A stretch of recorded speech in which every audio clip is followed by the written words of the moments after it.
We're ranking the 10 greatest underdogs in World Cup history, and this list is ridiculous. Part-time dishwashers beating England, Cold War soldiers nobody could find on a map, a 38-year-old dragged out of retirement to terrorize reigning champions. From group stage ambushes to a final so improbable it rebuilt a nation's identity, every entry broke football's logic. Number 10, a country of 2.3 million people with zero World Cup experience. In 10th place, Wales in 1958 entered the World Cup with a population smaller than modern-day Chicago and with odds of 50-1 just to qualify. The Welsh Football Association cobbled together a squad of miners, teachers, and a striker named Ivor Allchurch, who could probably walk through Cardiff unnoticed. Their only appearance on the world stage began in a group that included Hungary, then led by Ferenc Puskás. Wales managed a 1-1 draw with the mighty Magyars, then squeezed past Mexico and found themselves in the quarterfinals facing Brazil. That's right, Brazil, the team of legends. It took a 17-year-old Pelé to finally break them down, scoring the only goal in a 1-0 loss. For a country of 2.95 million, that run remains one of football's most improbable population to performance feats. Even now, Welsh fans joke that their odds of ever repeating it are only slightly better than their odds of winning the lottery.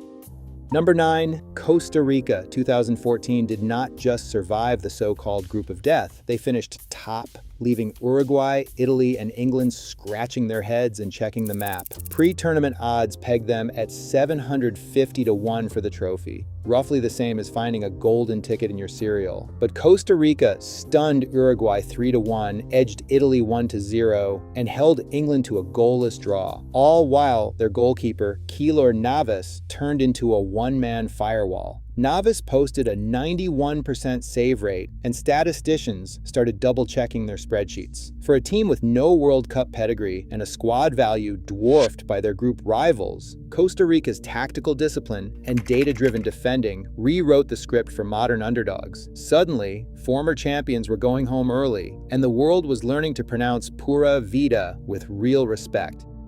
In 8th place, Ghana, 2010, reached the quarterfinals with a script that could have been written by a Greek tragedian. In the 120th minute against Uruguay, Dominic Adiaya's header looked goal-bound until Luis Suarez palmed it off the line, earning a red card and an instant villain's badge. Asamoah Gyan stepped up for the penalty, the last kick of extra time, and smashed it off the crossbar. The stadium's collective gasp could probably be heard in Accra.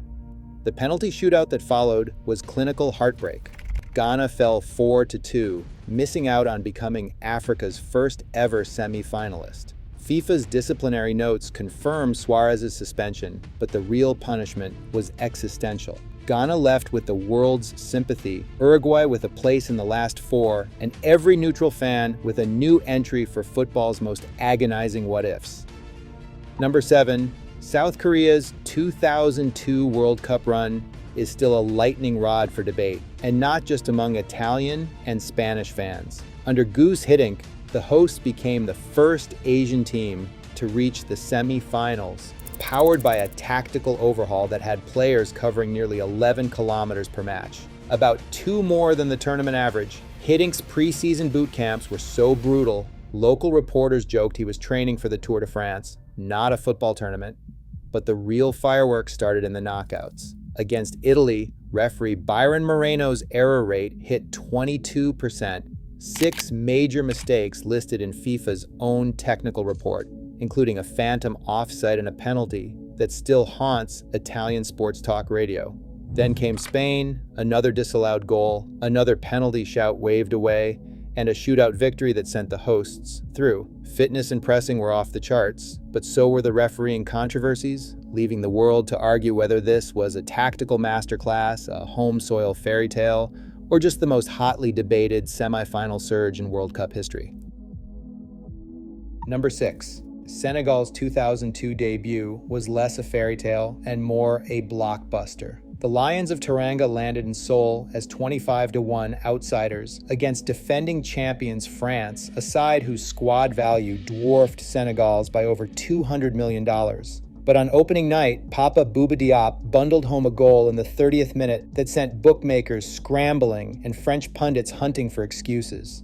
France, the reigning kings, didn't just lose. They failed to score a single goal all tournament. That first shock win wasn't a fluke. Senegal drew with Denmark and Uruguay, then dumped Sweden out in extra time to reach the quarterfinals. 5 of their players signed for Ligue 1 clubs within 6 months, sparking a transfer gold rush. The real kicker, if you had put $10 on Senegal to beat France, you would have pocketed $150. Their run proved that, in the World Cup, one seismic upset can flip the script for an entire tournament and for a nation's footballing future.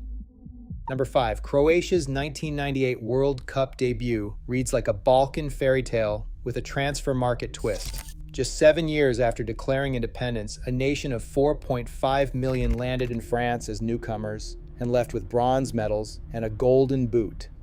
Davor Suker, whose pre-tournament haircut cost more than some group stage defenders' weekly wages, scored 6 times, topping the charts. Croatia's run wasn't just about flair, it was demolition too. In the quarterfinals, they thumped Germany 3-0, prompting German tabloids to ask if their team had accidentally fielded 11 insurance salesmen. With every goal, Croatian player values spiked, and by the end of July, Suker's transfer fee had doubled. The squad's goal distribution was surgical. 9 different scorers, no passengers. For a country still learning its own anthem, third place was more than a sporting miracle. It was a statement that Europe's football elite had a new neighbor and he wasn't here just to borrow sugar. Number 4. Cameroon's 1990 adventure in Italy begins with a plot twist worthy of a football novella. At 38, Roger Milla was supposed to be enjoying retirement, maybe sipping palm wine, not terrorizing world champions. But after a late recall from his club in Reunion, Milla arrives with knees creakier than a wooden bed frame, and he still scores 4 goals, most famously celebrating with a hip-shaking dance at the corner flag. Cameroon's opening match was a 1-0 shocker over Diego Maradona's Argentina, sealed by Francois Omambiek's gravity-defying header. Suddenly, scouts who had never set foot in Yaoundé are speed-dialing their bosses. Cameroon bulldozes into the quarterfinals, only falling to England in extra time, 3-2. The run does not just rewrite African football's reputation, it triggers a global scouting gold rush. Before Milla, African strikers were an afterthought. After Milla, they are must-haves.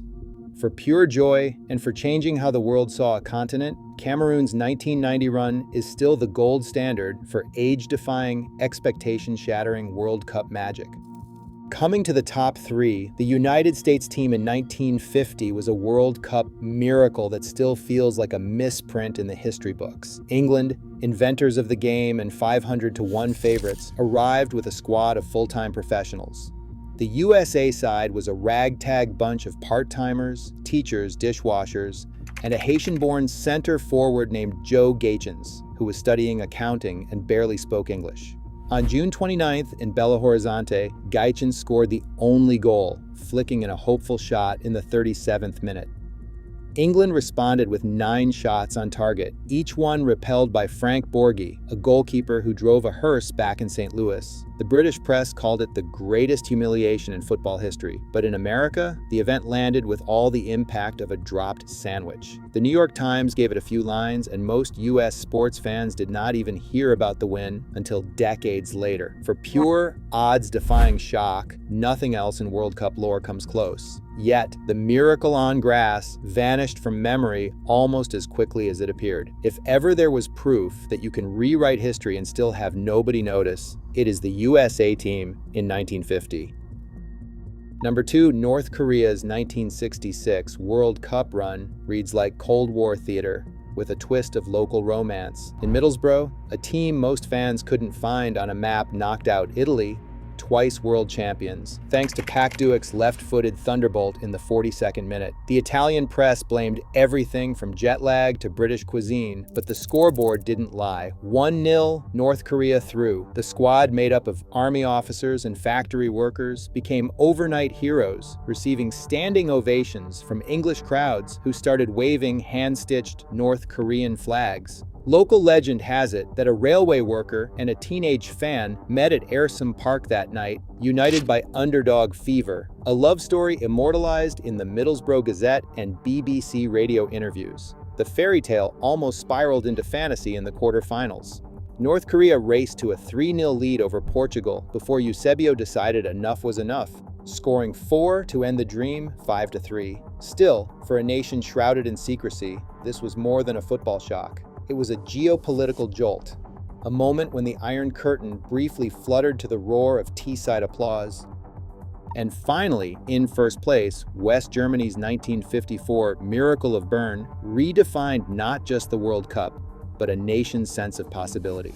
On July 4th, the so-called Mighty Magyars of Hungary arrived in Bern riding a 32-match unbeaten streak, having scored 84 goals and conceded just 3 in the previous 2 years. Bookmakers gave West Germany almost no chance, with pre-match odds so lopsided that some British papers ran headlines in anticipation of a Hungarian coronation. 8 minutes into the final, Hungary led 2-0. Most teams would have folded, especially against a squad featuring Ferenc Puskás, Sandor Kocsis, and the tactical wizardry of Gustav Sebs. Instead, Sepp Herberger's West Germans, wearing brand new screw in studs to cope with the muddy Wankdorf pitch, clawed back to level terms by the 18th minute.